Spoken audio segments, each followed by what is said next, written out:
আসসালামু আলাইকুম। গত কয়েকদিন আগে আমাদের দেশি শিং, কই এবং দেশি মাগুর মাছের যে পুকুরটা আমরা তৈরি করেছিলাম সেটা প্রস্তুত হয়ে যাওয়ার পর আমরা প্ল্যান করেছিলাম যে যশোরে গিয়ে আমরা নিজেরা মাছ নিয়ে আসব।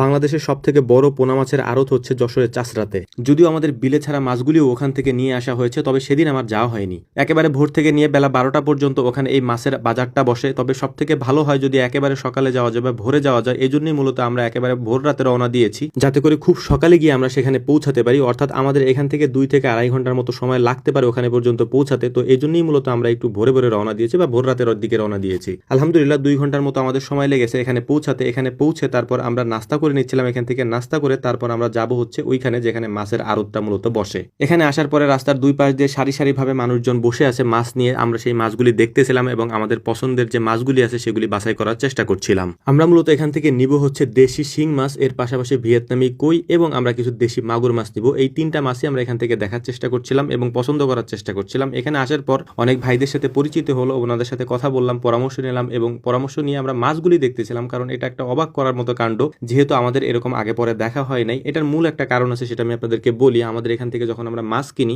তখন পুকুরে ছাড়ার জন্য এককভাবে কোনো মাছ আমরা পাই না। আমরা এখানে মিক্স মাছগুলি পাই, অর্থাৎ বিভিন্ন ধরনের পোনা মাছগুলি মিক্স করে তারপরে এগুলি বিক্রি করা হয়। যেটা আপনার পছন্দ না আপনার সেটাও নিতে হবে, আবার যেটা আপনার পছন্দ সেটা আপনি পরিমাণে কম পাবেন। তো এরকম হওয়ার কারণে আমাদের অনেক সময় যে মাছগুলি আমরা চাষ করি ওই মাছগুলি ভালো তেমন একটা গ্রোথ আসে না, এবং ওই গ্রোথটা না আসার কারণে আমাদের মধ্যে একটা আক্ষেপ থাকে যে তাহলে এরকমটা কোথায় পাওয়া যায়। তো ফাইনালি এখানে এসে দেখলাম যে এরকম কোনো মিক্স মাছের কোনো সুযোগ এখানে নেই। আপনি প্রত্যেকটা মাছ আলাদা আলাদা আছে। আপনি যে জাতের মাছ নিতে চান বা যে মাছ নিতে চান ওই মাছ আলাদা আছে। যদি আপনি গ্রাস কাপ নিতে চান ওইটা আলাদা আছে, যদি আপনি কাতল নিতে চান ওইটা আলাদা আছে, আপনি আমেরিকান রুই নিতে চাইলে, নাইলোটিকা নিতে চাইলে, যে কোনো মাছ আপনি নিতে চান এটা আলাদা আলাদা করে আপনি অল্প অল্প করে হলেও নিতে পারবেন। বেশি করে হলেও তো নেওয়াই যাবে। তবে এখানে সব থেকে বেশি সুবিধা হচ্ছে আমরা ধরেন অনেক দূর থেকে এসেছি, আমাদের মাছগুলি কেনা হয়ে গেছে, ওই মাছগুলিকে হচ্ছে এখানে সুন্দর করে একটা বস্তার মধ্যে ভরে, মানে পলিথিনের মধ্যে ভরে অক্সিজেন দিয়ে তারপর আমাদের গাড়ির মধ্যে আমরা উঠাচ্ছিলাম, যাতে করে এই মাছগুলি খুব সুন্দর এবং সুস্থভাবে ওই পর্যন্ত যেতে পারে। তো আলহামদুলিল্লাহ আমাদের সব মাছ কেনা হয়ে যাওয়ার পরে, যেহেতু আমরা যে পুকুরে মাছগুলি ছাড়বো এখানে কিছু শ্যাওলা আছে এবং এর পাশাপাশি কচুরিও হয়, এই জন্য আমরা কিছু বড় সাইজের গ্রাস কাপ নিয়ে যাচ্ছিলাম যাতে করে ওইগুলি ওরা খেতে পারে।